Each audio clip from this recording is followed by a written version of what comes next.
Para pendengar yang kami hormati, selamat berjumpa kembali dengan RBM, Reform Broadcasting Ministry, dari Sekolah Tinggi Teologi Reform Injili di Indonesia.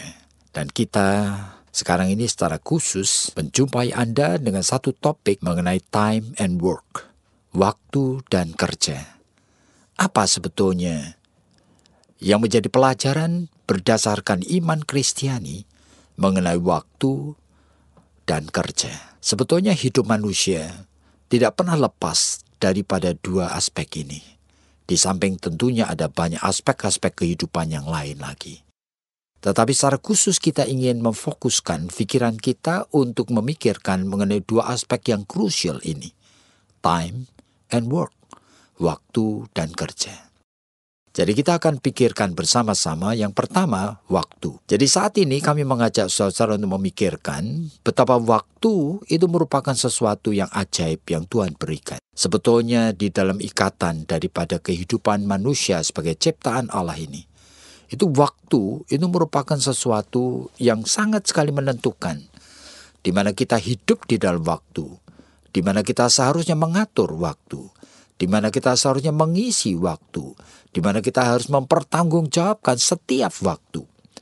Jadi kita akan coba pikirkan satu demi satu. Yang pertama, sesuai dengan apa yang seringkali kata-kata emas itu mengatakan bahwa time and tide wait for no man. Waktu dan masa itu tidak pernah menunggu akan orang. Jadi waktu tidak pernah menunggu kita.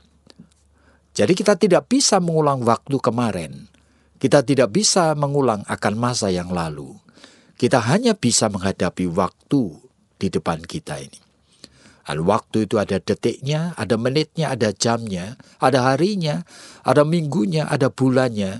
Dan waktu itu merupakan kesempatan yang seharusnya kita pakai dengan baik. Oleh karena tidak pernah menunggu. Tahu-tahu kita seusianya, setiap detik sudah tambah 1 detik. Setiap tahun tambah 1 tahun. Dan tidak ada manusia yang bisa mencegahnya. Jadi waktu tidak pernah menunggu manusia. Jadi kita perlu pikirkan pada saat kita menjadi anak-anak Tuhan, orang Kristen, orang percaya, orang beriman. Seharusnya kita waspada bahwa sebetulnya Tuhan menginginkan kita memberikan isi dari waktu ini sebagai pertanggungjawaban iman kita kepada Tuhan. Oleh karena waktu tidak pernah menunggu, seharusnya waktu itu direncana. Sehingga kita harus merencanakan apa yang akan kita lakukan untuk waktu di depan kita. Dan itu bukan hanya menyangkut hal-hal yang besar, yang memang membutuhkan visi yang tajam dan benar. Tetapi termasuk hal-hal rutin. Oleh karena sebetulnya yang rutin itu adalah yang familiar, yang kita itu bisa tahu. Oleh karena pelajaran dari pengalaman hidup yang lalu. Kita sebetulnya tahu bahwa setiap hari kita akan bangun, lalu melakukan ini dan itu. Kadang-kadang kita langsung barangkali pergi ke kamar mandi. Nah pada saat itu pun kita mempertanggungjawabkan akan waktu itu kepada Tuhan. Berapa lama kita mandi, apa yang kita lakukan di kamar mandi, dan seterusnya. Setelah itu kita makan, bagaimana, apa yang kita makan. Seharusnya merupakan sesuatu yang kita itu bisa rencanakan dengan baik. Memang hidup ini tidak semuanya itu sebenarnya merupakan hidup yang pasti akan fail dengan begitu saja jikalau kita tidak merencana. Oleh karena apa? Oleh karena manusia ini dilengkapi Tuhan dengan berbagai macam potensi, termasuk kesadaran hati nurani dan kemampuan berpikir dengan objektif, kemampuan berpikir bahkan dengan subjektivitas yang baik. Sehingga memakai pertimbangan-pertimbangan itu seringkali sudah memang tersedia di dalam diri kita. Sehingga tidak dengan sendirinya Di dalam setiap aspek kita harus merencanakan sampai detail. Oleh karena kita itu makin lama makin familiar sebetulnya untuk apa yang kita lakukan dari waktu ke waktu. Cuma prinsipnya kita harus tahu waktu tidak pernah menunggu kita. Oleh sebab itu kita perlu merencana apa yang akan menjadi isi waktu di depan kita. Jadi saudara, kalau kita mau perhatikan, begitu kita mengevaluasi hidup ini, kita tahu bahwa sebagian besar dari hidup kita biarkan mengalir secara alami saja.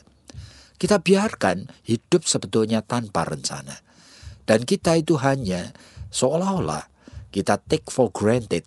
So, kita seolah memanfaatkan, kita itu berasumsi bahwa dengan sendirinya oke. Padahal realitanya seringkali tidak demikian. Dan bahkan kalau kita berbicara mengenai pertanggungjawaban iman, kita itu kadang-kadang sadar kita sudah melewatkan waktu dan kita itu tidak mempertanggungjawabkan iman kita dengan baik. Sehingga pada saat kita berinteraksi dengan pasangan kita, kadang-kadang kita tidak sadar bahwa pada saat sebelum berinteraksi, kita sebetulnya tahu mood kita sedang tidak baik. Nah, seharusnya kita waspada. Oleh karena saya punya mood yang sedang tidak baik, sehingga saya menjadi irritable. Sehingga saya menjadi tidak sabaran.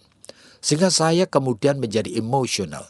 Nah, waktu di depan pada saat saya berinteraksi dengan pasangan saya, dengan istri atau dengan suami, dengan anak, dengan orang tua, dengan siapa saja, seharusnya saya waspada. Jadi waktu di depan saya seharusnya rencanakan baik. Sehingga saya tahu persis, jangan sampai saya menduka citakan Roh Kudus. Jangan sampai saya tidak memuliakan Allah. Jangan sampai saya berbuat dosa. Jangan sampai saya mengisi waktu dengan melukai akan orang-orang yang ada di dekat saya. Jangan sampai saya mengisi waktu dengan kekosongan yang tidak mempunyai makna. Meskipun relax itu juga bukan merupakan sesuatu yang dosa, tetapi kadang-kadang kekosongan yang tidak bermakna, kita itu biarkan hadir di dalam hidup kita. Jadi mari saudara kita dengar sekarang apa yang menjadi pikiran dari Ibu Esther, dan nanti kita akan lanjutkan pembicaraan dengan lebih jelas lagi.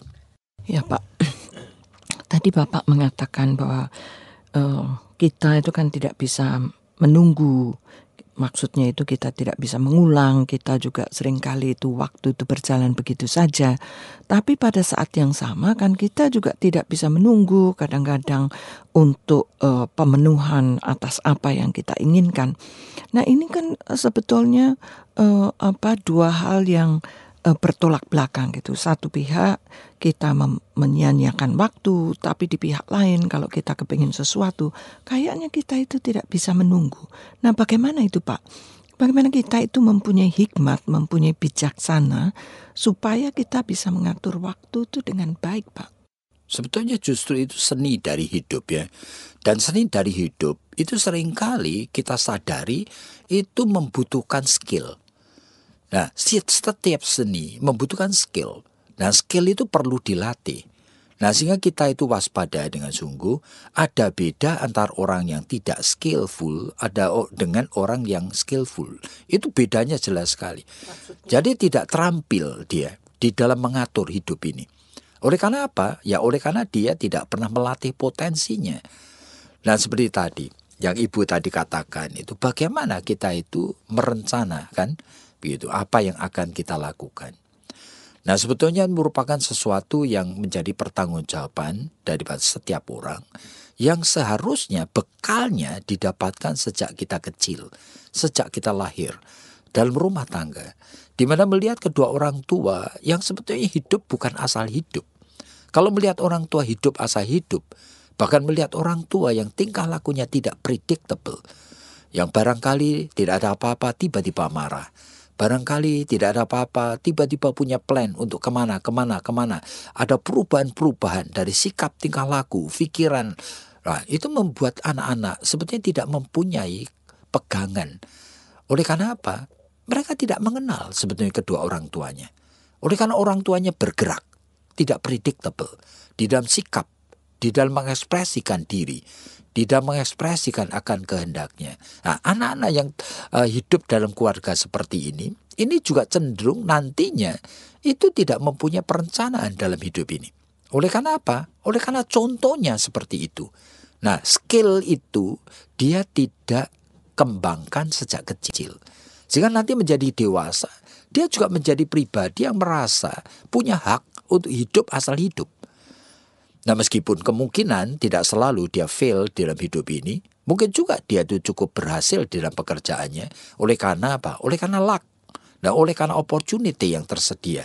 Tetapi belum tentu oleh karena hasil daripada memakai potensinya semaksimal mungkin. Jadi tadi Bapak mengatakan bahwa itu hasil daripada luck atau keberuntungan ataupun suatu kesempatan yang dia pakai begitu Tapi kembali lagi kepada pertanyaan saya Pak tadi itu. Kenapa kita itu kalau di dalam perencanaan waktu, kita kan seringkali itu teledor. Kita seringkali itu memakai waktu setiap hari ya begitu saja, begitu. Tidak terlalu serius begitu. Tapi kalau namanya kita mempunyai keinginan, kemauan, itu kan kayaknya kita tidak bisa menunggu. Nah ini nih apakah tergantung daripada kepribadian seseorang atau sebetulnya memang setiap manusia itu mempunyai kecenderungan yang sama begitu. Jadi setiap orang itu sebetulnya kan mempunyai kebutuhan-kebutuhan yang dirasa primer. Nah sekarang itu kebutuhan yang dirasa primer belum tentu betul-betul primer. Oleh karena apa? Kadang-kadang hanya kebutuhan untuk tahu sesuatu, ya kan? Itu menjadi begitu primernya, padahal hanya untuk melayani yang namanya curiosity. Jadi orang-orang seperti ini menganggap mengetahui sesuatu. Misalnya aja, mengetahui apa betul yang digosipkan temannya itu betul. Lalu bagi dia itu begitu inginnya dia untuk tahu. Padahal itu bukan kebutuhan primer sebetulnya. Seharusnya dia waspada. Bahwa itu merupakan dorongan dari curiosity. Keinginan tahu dari orang yang memang punya keinginan tahu yang besar sekali. Nah kadang-kadang keinginan tahu yang besar itu kalau menjadi suatu potensi dengan skill yang baik itu menghasilkan seperti misalnya aja ya kalau kita melihat orang-orang yang menjadi fotografer yang baik di National Geographic misalnya sampai bisa ingin tahu sekali apa yang terjadi sebetulnya dengan dengan semut-semut di dalam liangnya yang barangkali 10-20 meter di bawah tanah itu apa yang terjadi sehingga akhirnya membuat memakai kamera yang kecil masukkan di dalam untuk tahu. Nah ini kan sudah merupakan sesuatu keahlian yang akhirnya itu membuka mata begitu banyak manusia untuk keajaiban daripada ciptaan Allah sampai kepada barang binatang yang kecil-kecil yang kadang-kadang kita tidak abaikan. Nah kalau kita perhatikan dengan jelas itu yang dikatakan dalam Amsal Sulaiman 30 itu pun sebetulnya belajarlah dari semut. Nah jadi kembali kepada soal tadi. Jadi ini sebetulnya ya tergantung daripada kepribadian orang. Jadi Pak, tadi kan Bapak juga ngomong bahwa kita itu seringkali hidup tanpa rencana dan waktu itu berjalan begitu saja dan pertanggungjawaban iman itu justru tidak ada itu di sana. Sebagai contoh tadi Bapak mengatakan bahwa kalau kita itu moodnya kurang baik atau tidak baik, seharusnya kan kita itu waspada apa yang ada di depan mata kita ini. Bagaimana waktu itu kan kemungkinan besar untuk kita itu meledak, untuk kita itu marah, untuk kita itu memukul anak misalnya untuk kita itu lalu kemudian mengatakan hal-hal yang tidak baik. Itu kan lalu menjadi mengalir begitu saja. Dan waktu itu persis yang tadi Bapak katakan, yang seharusnya tidak bisa diulang, tetapi sekarang ini diisi dengan hal-hal yang tidak baik. Nah itu tuh bagaimana sih orang itu bisa punya kayak radar gitu loh Pak. Punya kepekaan begitu bahwa waduh nih saya sudah mau marah nih lebih baik saya tidak ketemu orang misalnya. Apa seperti itu? Atau sebetulnya bahwa di dalam diri kita itu seharusnya juga ada kontrol diri. Waduh, sudah mau marah nih. Lalu langsung aja cepat-cepat berdoa, minta kepada Tuhan. Ya Aduh Tuhan, itu jangan. termasuk skill itu sebetulnya. Yaitu skill itu lahir daripada kepekaan terhadap apa yang ada pada dirinya maupun yang ada di sekitarnya. Maksudnya keterampilan untuk Kepekaan sebetulnya. Sehingga tahu sekali ada hal-hal yang mesti diwaspadai. Jadi itu insting yang diberikan oleh Tuhan, termasuk insting menghadapi bahaya, insting menghadapi akan kemungkinan emosinya itu akan tiba-tiba meledak, ya. Insting untuk menghadapi akan apa yang kira-kira nanti akan dihadapi pada saat bertemu dengan orang tertentu. Nah, dia sebetulnya manusia itu sebenarnya dianugerahi oleh Tuhan dengan berbagai macam hal yang potensi yang baik ini. Nah, seharusnya dia waspada seperti tadi yang Ibu katakan tadi, bahwa dia sadar bahwa moodnya itu cenderung tidak baik. Dan dia seharusnya mempunyai sesuatu strategi, yaitu ada yang kemudian diam-diam dia berdoa dan mengatakan, Tuhan tolong aku, supaya jangan sampai berdosa dengan lidahku ini. Nah, kalau kita mau perhatikan itu, kata-kata dari beberapa ayat di dalam Alkitab itu memang menarik sekali. Oleh karena apa? Ya, seperti misalnya Ayub, setiap hari dia tuh harus menaikkan korban bagi anak-anaknya. Kenapa? Dia takut. Jangan-jangan hari ini anakku berbuat dosa. Nah, dan dia itu yang diwaspadai. Berarti ada strategi untuk apa? Untuk mempersiapkan diri menghadapi hal kemungkinan yang tidak baik. Dan hidup itu seharusnya seperti itu. Nah, sehingga semakin kita itu menjadi pribadi yang dewasa, semakin kewaspadaan kita itu kita munculkan secara appropriate. Jadi kalau munculnya kewaspadaan itu tidak appropriate, itu bisa juga membuat kita menjadi manusia yang ekstrimnya curiga, paranoid. Atau menjadi manusia yang terus-menerus gelisah, restless. Sehingga tidak ada damai, selalu khawatir, selalu anxious. Jadi Pak, sebetulnya sederhananya begitu ya. Apakah penggunaan waktu itu kita harus mulai itu dengan misalnya saja. Misalnya nih Pak, bahwa hari ini saya mempunyai beberapa strategi, misalnya saja mengajar, lalu kemudian ketemu dengan orang, ada beberapa tamu yang saya harus temui begitu. Lalu kemudian saya mencoba untuk mengatur dengan sebaik-baiknya, atau sebetulnya di dalam setiap perencanaan itu saya juga mempersiapkan diri, misalnya saja di dalam mengajar. Nah, bagaimana kita menggunakan waktu? Sebetulnya kan Tuhan itu juga memberikan kepada kita kesempatan untuk menggunakan misalnya waktu mengajar.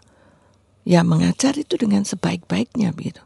Itu kan termasuk perencanaan, termasuk keterampilan, termasuk suatu strategi untuk sebetulnya bagaimana menyalurkan berkat yang sudah kita terima itu kepada orang lain. Nah, begitu juga dengan pada saat kita ketemu dengan orang. Nah, pertanyaan saya itu, apakah setiap orang itu lalu bisa merencanakan begitu saja? Jawabannya tidak. Makanya semakin matang orang dan semakin sehat jiwanya, apalagi kalau ditambah semakin dia dekat dengan Tuhan, sebetulnya semakin bijaksana dia di dalam mengatur waktu. Oleh karena waktu ini tidak pernah menunggu. Time and tide wait for no man. Tidak pernah menunggu manusia siapapun juga. Sehingga semakin dia sehat jiwanya, semakin dia dewasa, semakin dia dekat dengan Tuhan, semakin dia bijaksana. Jadi makanya, saudara, jikalau kita mau perhatikan akan realita hidup ini, pada akhirnya kegagalan itu bukan terjadi oleh karena orang itu IQ-nya rendah atau bodoh, gitu ya. Kegagalan tidak selalu terjadi oleh karena hal-hal seperti itu. Bahkan konflik yang kita hadapi tidak selalu terjadi oleh karena orang itu berangasan, oleh karena orang gampang marah, oleh karena orang itu sensitif. Sebetulnya tidak begitu. Sebenarnya di belakangnya itu Oleh karena orang tidak sadar bahwa waktu tidak pernah menunggu, sehingga manusia seharusnya mengantisipasi waktu dengan persiapan yang baik. Jadi para pendengar yang kami hormati, mari kita bersama-sama mengantisipasi waktu di depan kita dengan perencanaan yang baik, termasuk saat ini.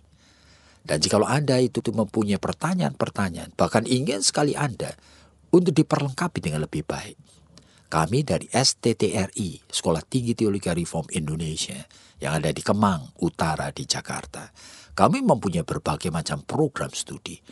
Dan pada bulan-bulan di depan, yaitu bulan Januari, kami ada ujian masuk.